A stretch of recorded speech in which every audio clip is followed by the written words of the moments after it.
Once just the preserve of a handful of specialist importers, it's now firmly mainstream. But dietitian Nichola Ludlam-Raine isn't convinced that it's quite so healthy as it's often claimed. Coconut water is so popular because it's seen as being a trendy drink to have. It's from foreign shores, so it's seen as being very exotic, and also a lot of money is pumped into the marketing and the branding as well. There are loads of health claims on coconut waters. It's claimed to be fat-free, cholesterol-free, hydrating. In my opinion, these coconut waters may not be as healthy as what the purchaser is led to believe they are. Brenda's preferred brand, market leader Vita Coco, claims to be 99% pure coconut water. She's curious to find out what's in the other 1%, so Nicola's come along to give her the lowdown. Hello, is it Brenda? It is, yes. My name's Nichola. Can I come in? Brenda, nice to meet you. And you, yes. I hear that you love coconut water. I do. I drink quite a lot of it. How much coconut water would you drink in a day? Well, I drink a full glass or two every lunchtime. I see. And then through the day, if I feel thirsty, that's what I drink. So you're having coconut water instead of regular water? Yes. I've had a look at your particular brand, and whilst it's 99% coconut water, they do add 1% sugar. Did you know that? I didn't, no. Although only 1% of sugar is added, coconut water already contains sugars that occur naturally. Add both together, and Nichola reckons that the total amount of what's usually called free sugars in one of Brenda's generous glasses could be the equivalent of 3 teaspoons worth. That shocks me, actually. It is an enormous amount of sugar.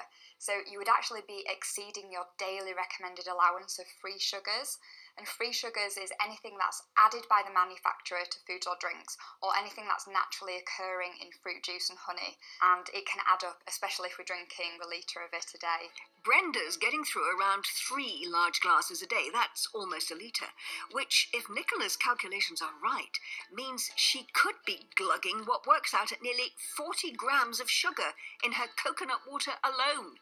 That's well over the NHS recommended daily limit of 30 grams.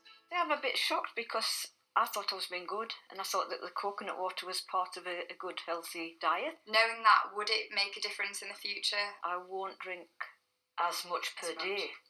I am very surprised because you think of all the fruit juices and the fizzy drinks as having the sugars, but I didn't believe that the coconut water had so much sugar. But all of this has led Brenda to question her love affair with coconut water, now that she realises it isn't the simple swap for water she thought it was.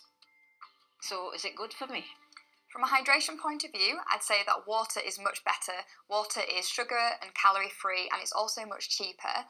Coconut water is better though than a full sugar fizzy drink because it's got less added sugar in it. So what would your advice be to me?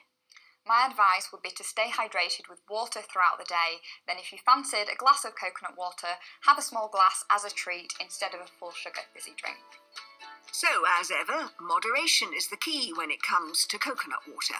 And to get the same health benefits, dietitian Nichola reckons there's one very simple solution that's far healthier and won't have you second-guessing the label.